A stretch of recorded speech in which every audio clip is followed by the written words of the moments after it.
Bismillahirrahmanirrahim. Assalamualaikum warahmatullahi wabarakatuh. Selamat datang ke episod terbaru kisah-kisah yang menakjubkan dalam Al-Quran bersama kami di Tadabbur Circle sepanjang Ramadan pada tahun ini. Dan Alhamdulillah sekarang kita hampir berada antara pertengahan Ramadan, dan moga-moga sepanjang bulan Ramadan ni banyak perkara ataupun banyak masa yang kita habiskan dengan Al-Quran terutamanya. Baik, insya-Allah hari ini saya akan kongsi kepada semua di sini tentang satu kisah yang sangat menakjubkan bagi saya, dan tajuk ini saya bagi Lautan Sanggup Diredah Demi Ilmu. Okay, so menunjukkan apa kisah ini berkaitan dengan kisah rihlah ataupun kisah pengembaraan menuntut ilmu itu sendiri di dalam Al-Quran. Baik. Kisah ini berkaitan dengan Nabi Musa AS. Satu ketika di mana ada satu hadis Nabi SAW, Nabi Musa AS waktu itu mengumpulkan ataupun tengah memberi satu khutbah lah di hadapan semua Bani Israel ataupun semua kaumnya, kaum Nabi Musa AS. Dan tiba-tiba ada seorang yang bertanya kepada Nabi Musa AS, "Ya Musa, ada ke orang lebih berilmu daripada kamu?" Jadi Nabi Musa AS jawab, "Tiada, akulah paling berilmu di antara kamu." Jadi disebabkan ini Allah tegur Nabi Musa AS, dan Allah mengatakan bahawasanya sebenarnya ada orang lebih berilmu daripada kamu. Untuk bertemu dengan orang tersebut, maka kamu perlu pergi di antara dua lautan ataupun di antara dua lautan bertemu. Okay, between when two oceans meet, dalam bahasa Inggeris lah, marajal bahraini ataupun dua lautan bertemu. Okay, so seperti kita tahu bahawasanya orang ini ataupun orang yang dikatakan sangat berilmu ini merupakan Nabi Khidir alaihissalam. Okay, ada yang mengatakan Khadir, ada yang mengatakan Khidir. So basically nama Khidir ataupun Khadir itu adalah bermaksud hijau. Kenapa? Kerana ada berpendapat bahawasanya Khadir dan Khidir hijau tu disebabkan mana-mana tempat yang Nabi tersebut pergi ataupun Khidir ataupun Khadir pergi, maka tempat itu akan bertumbuh ataupun mekar, jadi makmur. Okay, so ini menunjukkan bahawa Nabi Khidir ni adalah seorang sosok yang sangat penting untuk Nabi Musa menuntut ilmu.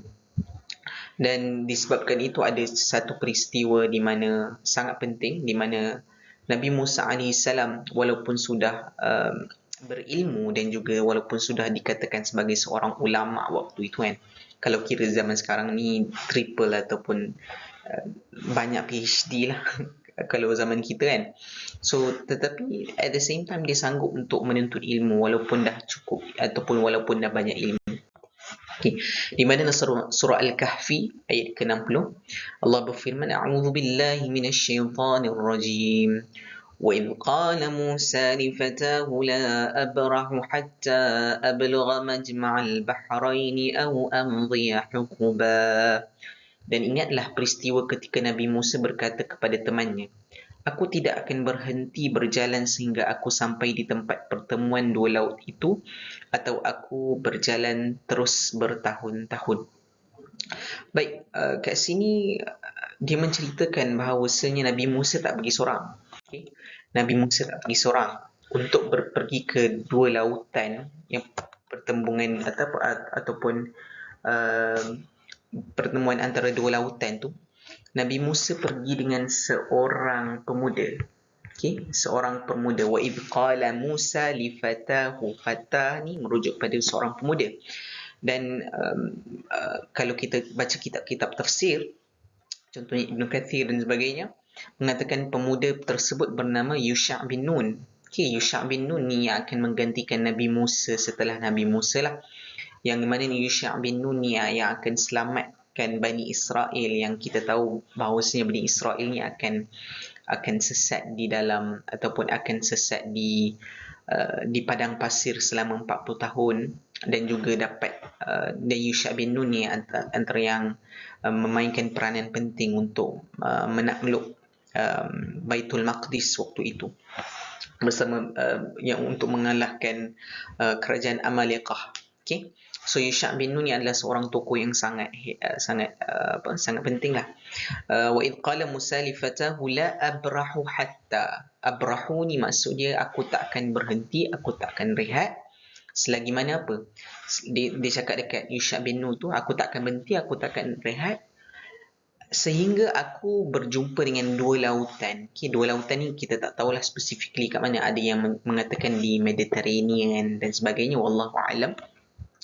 Nabi cakap walaupun ia akan mengambil hukuban. Okay, hukuba. Dekat sini perkataan hukuba. Nabi Musa cakap walaupun hukuba ni berbeza pendapat lah. Ada mengatakan bahawasanya 70, ada mengatakan 80 dan sebagainya. Tetapi yang penting kat sini adalah memang Nabi Musa sanggup mengambil masa yang bertahun-tahun lama demi mencari orang tersebut, iaitu Nabi Khidir, untuk sampai ke dua lautan tersebut. Walaupun panjang, walaupun lama, aku sanggup demi ilmu, aku sanggup.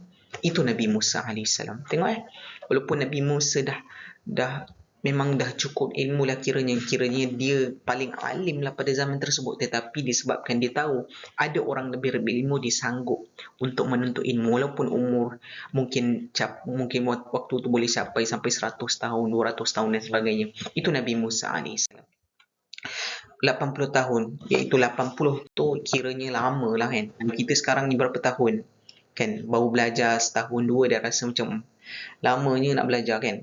Nabi Musa sanggup sampai 80 tahun, sanggup kan. My setting Nabi Musa ni lain daripada kita.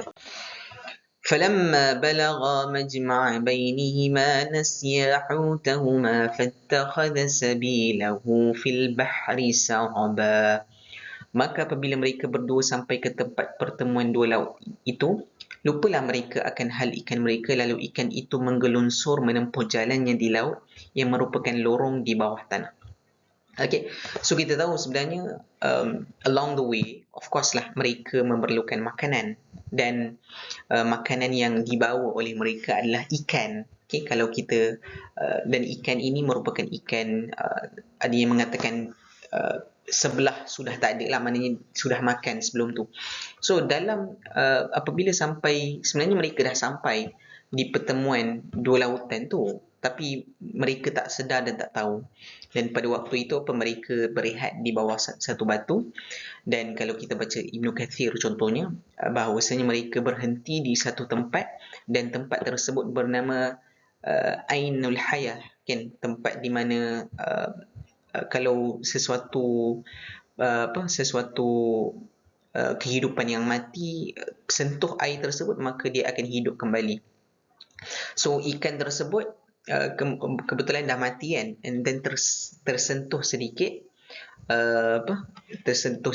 air tersebut, maka dia hidup balik. Dan dia hidup balik, lepas tu dia pergi masuk ke dalam tanah, dan biasa ikan dia akan menggelunsur dan sebagainya untuk sampai ke laut lah. So sebenarnya waktu itu Yusha' bin Nun nampak. Okay, kita akan lihat ayat seterusnya lah. Cuma kemungkinan besar kenapa Yusha' bin Nun ni rasa tak ada apa-apa, sebab Yusha' bin Nun dah banyak lihat perkara-perkara yang ajaib bersama Nabi Musa AS. Bayangkan, dah lihat Nabi Musa menukarkan tongkat kepada ular, dah lihat Nabi Musa membelah lautan. So benda-benda tu kalau setakat ikan yang hidup, so benda yang kecil kan. So menyebabkan Yusha' bin Nun rasa tak ada apa-apa, ataupun nak beritahu, tetapi disebabkan mereka terlampau penat, mereka terlampau rasa macam lamanya kita travel kan. So menyebabkan dia lebih memikirkan tentang kepenatan dan rehat tu daripada tengok ikan. Kita biasa kan, ada kalanya macam kita kadang-kadang bulan dan bintang lain macam malam ni kan. Tapi disebabkan kita terlampau penat bekerja, kita akan buat apa? Kita akan biarlah kan? Sebab kita dah tak ada energi untuk entertain sesuatu benda tu. Okay? So itu yang berlaku pada Yusha' bin Nun pada waktu itu, iaitu ikan tersebut dah mati, tetapi disebabkan ada tempat tersebut, ada Ainul Hayah tu, ikan tersebut hidup kembali dan masuk menggelunsur ke laut kembali. Okay. فلما جاوزا قال لفتاه آتنا غداءنا لقد لقينا من سفرنا هذا نصبا. Setelah mereka melampaui tempat itu, so setelah mereka dah lampau ataupun dah lepas, sebenarnya mereka dah jauh, mereka dah sebenarnya mereka tempat ikan apa ikan hidup balik tu sebenarnya itulah tempat dua lautan bertemu tu, tapi mereka tak sedar, mereka tak tahu, and then sebenarnya mereka dah lepas lambat, dah melampaui jauh dah. Dan Nabi Musa kata kepada Yusha' bin Nun, qala li fatahu, bawa atina ghada'ana, bawalah makan tengah hari kita, laqad laqina min safarina hadha nasaba. Sebenarnya aku rasa sangat penat, lain macam hari ni, sangat penat kan. Sebab apa? Sebab mereka sebenarnya dah lepas, so menunjukkan apa? Memang dah jauh gila dah kan, memang dah jauh sangat dah kan. So Nabi Musa AS pada waktu itu cakap kepada Yusha', okay, bagi makanan tengah hari, bagi kita ataupun serve makanan tengah hari yang kita bawa. Okay, so apa yang berlaku? Seperti kita tahu, قال أرأيت إذ أوينا إلى الصخرة فإني نسيت الحوت وما أنسانيه إلا الشيطان أن أذكره واتخذ سبيله في البحر عجبا. Yusha' bin Nun berkata, tahukah apa yang telah terjadi ketika berehat di batu besar tu? Tadi kita rehat tadi kan? Tahu tak apa jadi? Yusha' bin Nun cakap kat Nabi Musa, sebenarnya aku lupakan hal ikan itu, dan tiadalah yang menyebabkan aku lupa daripada menyebutkan halnya kepadamu melainkan syaitan, dan ikan itu menggelunsur menempuh jalannya di laut dengan cara yang menakjubkan. So menunjukkan apa? Yusha' bin Nun nampak, dan Yusha' bin Nun nampak rasa macam, oh ajaib, menarik ikan ni boleh hidup balik dan bergelunsur. Dia nak beritahu Nabi Musa, tapi disebabkan kepenatan, disebabkan rasa macam okay, bagi aku rehat dulu, mungkin lepas ni aku akan beritahu Nabi Musa. Mungkin Nabi Musa pun dah tak nak layan aku kan, waktu tu dua-dua dah rasa kepenatan, so better aku beritahu lepas ni lah. Dan macam biasa, syaitan dengan pelbagai jenis kaedah untuk melupakan manusia kan, melupakan Yusha' bin Nun waktu itu untuk memberitahu Nabi Musa AS. And then apa reaksi Nabi Musa agak-agaknya? Biasanya kalau benda-benda hal macam ni, lupa dah lah jalan travel jauh kan, of course kita akan rasa macam Nabi Musa AS mesti marah kan. Tapi Nabi Musa menunjukkan perkara yang berlainan kan. Kadang-kadang kita lupa tu adalah benda biasa, manusia tu akan sentiasa lupa, tetapi lupa tersebut kadang-kadang syaitan yang membuatkan kita lupa kadang-kadang. Sebab tu antara benda amalan yang kita kena sentiasa buat adalah a'udzubillahi minasyaitanirrajim, bismillah, baca bismillah, baca isti'adzah untuk memastikan syaitan tidak mengganggu ingatan kita, yang mengganggu apa yang kita nak buat. Dan apa Nabi Musa cakap?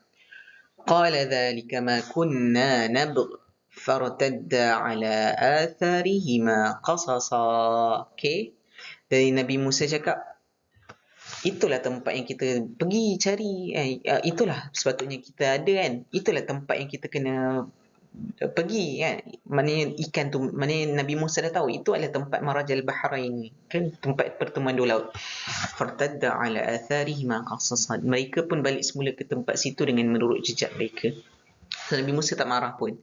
So menunjukkan apa? Nabi Musa ni adalah seorang guru yang sangat baik kan. Bayangkan kalau Nabi Musa marah macam mana perasaan Yusha' bin Nun kan. Bayangkan seorang yang lebih tua, senior, memarah pemuda kan. Of course pemuda tersebut akan rasa, malah lah aku ikut Musa lepas ni kan.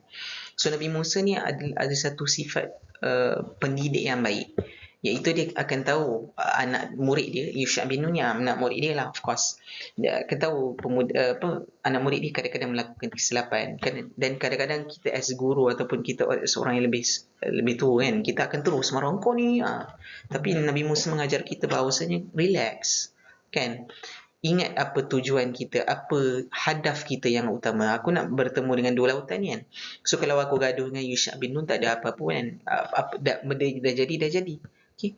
So lebih baik aku sabar kan, dan kita pergi kepada tujuan asal kita balik ke tempat yang di mana kita nak pergi tu. Fattadda ala thirima qasama, walaupun jauh sejauh mana kita tetap akan pergi balik.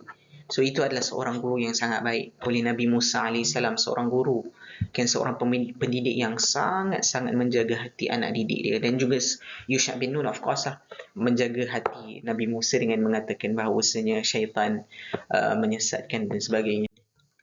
Okay, dan sebabkan mereka sebenarnya kemungkinan besar mereka melalui satu tempat kawasan lautan, sebab itulah mereka boleh trace balik jejak kaki mereka. Okay.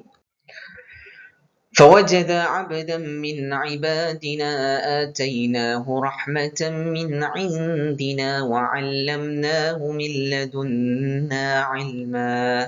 Lalu mereka dapati seorang dari hamba-hamba kami yang telah kami kurniakan kepadanya rahmat dari kami, dan kami telah mengajarnya sejenis ilmu dari sisi kami. So disebabkan kesungguhan Nabi Musa AS untuk balik ke tempat tersebut, maka disitulah di tempat dua lautan bertemulah Nabi Musa bertemu dengan siapa? Bertemu dengan Khidir. Okey. So apa tadabbur dan juga pengajaran yang kita boleh dapat daripada kisah yang menakjubkan ini, iaitu kisah Nabi Musa yang sangat menakjubkan ini? Yang pertama sekali adalah jangan berhenti menuntut ilmu. Nabi Musa, walaupun taraf waktu itu adalah seorang nabi, orang yang paling bijak, orang yang paling berilmu, taraf ulama kabir, ulama yang besar, taraf profesor, PhD, semua dia ada dalam kitab Taurat dan juga agama Islam pada waktu itu.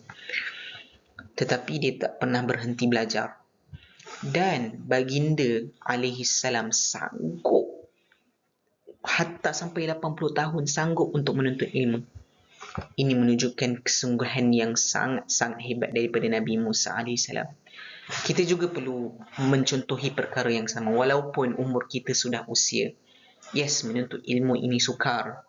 Tetapi percayalah, sepanjang proses kita menuntut ilmu itu, Allah akan memberi ganjaran yang banyak, yang sangat banyak.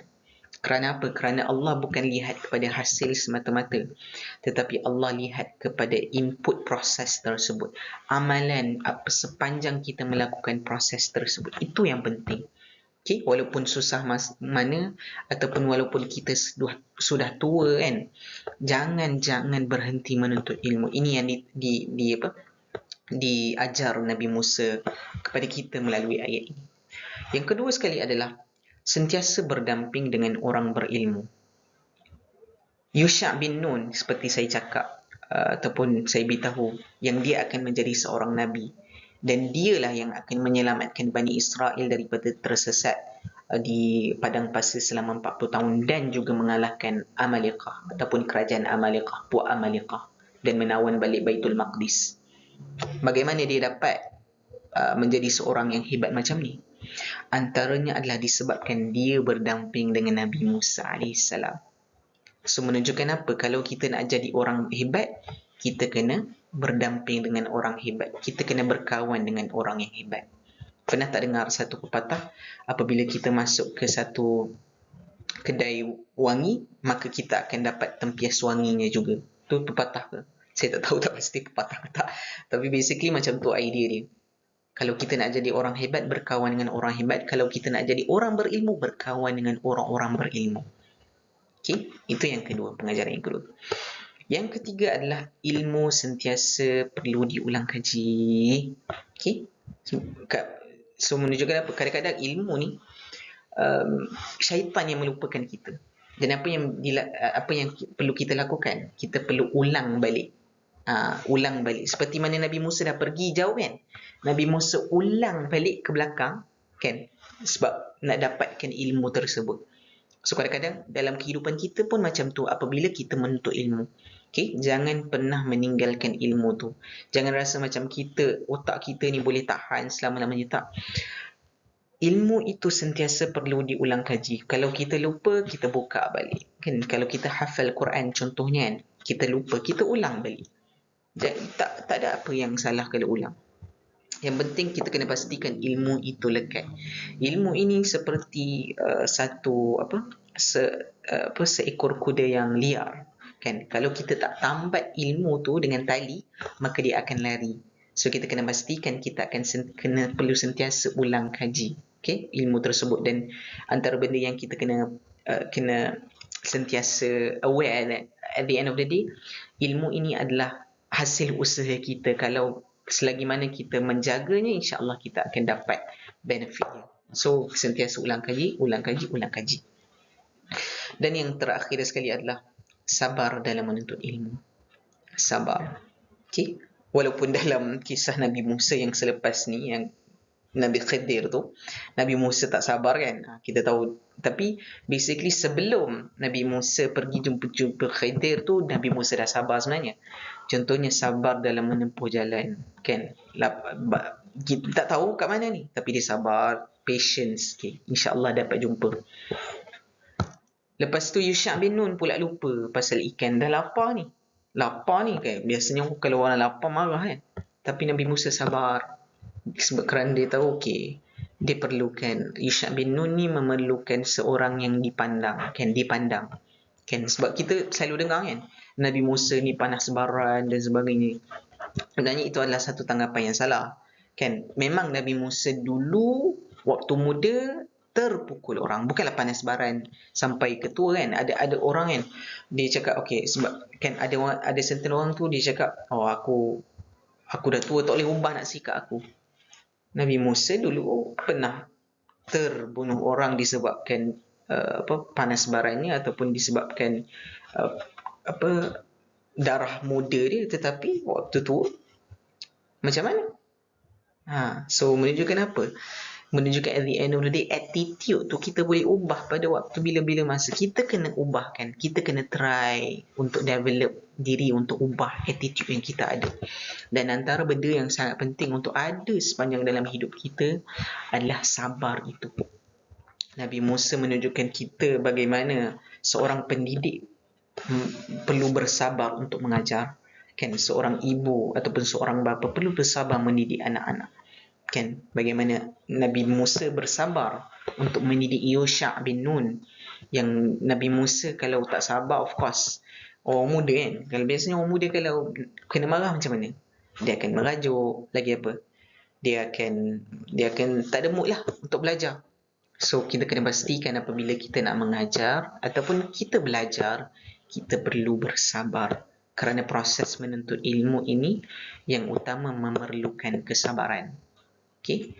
Itu adalah tadabbur kita pada hari ini. Ada 4 poin penting dalam kisah Nabi Musa dengan Yusha' bin Nun untuk bertemu dengan Khidir AS.